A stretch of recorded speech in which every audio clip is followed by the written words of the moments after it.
everyone. Welcome to week 11. So week 11 is going to be run a little bit differently than some of our other classes have gone.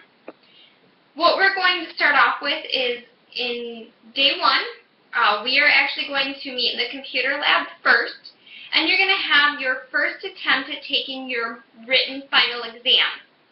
Now, your written final exam is in your lecture portion of your class. So what we'll do is we'll actually meet in the lab, kind of go over some last minute questions that anyone has, and then we'll move down to the computer lab. You will have 90 minutes to take your first attempt at your exam, and you have to pass it with a 73% or higher. If you receive one of those grades, a 73% or higher, you won't have to take a second attempt. Now, if you do not receive a 73% or higher, on day 2, you'll have your second attempt to take this.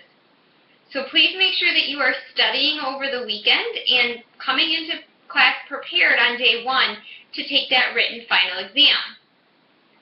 Now, for our class, we will be taking our practical final exam. So I'm going to have the first half of the class. After you take your written final exam, you guys will be taking your practical final exam. I have already picked who will be going on day 1 and who will be going on day 2. I've also already set up all of the scenarios, and I have all of that in order. It was all a random drawing, so you won't know what you're doing until you come into class.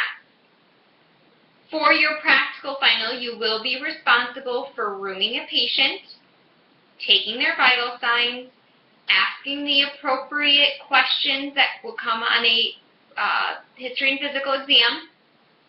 You will be responsible for giving an injection, doing a blood draw, and passing a medication. So, hopefully you guys have all been working on those, and you've taken some time to really think about them over the weekend. You've been practicing your dose calculations, because I will make you do that. And that'll be it. What will happen is I won't have everyone in class when this is happening. It will just be me, you, and your patient. I will have everyone else in the Learning Commons or in the student lounge next door, and I will make it so it's a very private thing. You won't have 15 other sets of eyes watching you. It'll just be me, you, and your patient. So please come to class prepared and ready. That means you need to have your stethoscope. You need to have a pen, you need to have a watch, because I will be taking the clocks off the walls. You need to make sure that you are ready for what's going to happen. Again, I'm not going to tell you who's going to go on day 1 or who's going to go on day 2. You will also have 2 attempts at this, so if you do not pass on day 1 and you went on day 1, you will get a second attempt on day 2. For those of you going on day 2, if you do not pass, you'll have a second attempt that day. Or if you want, we can set up a time a little bit later in the week. Alright guys, we've made it to the end. We're at week 11, so make sure you're studying for finals, and I will see you guys on day 1 of week 11. Bye now.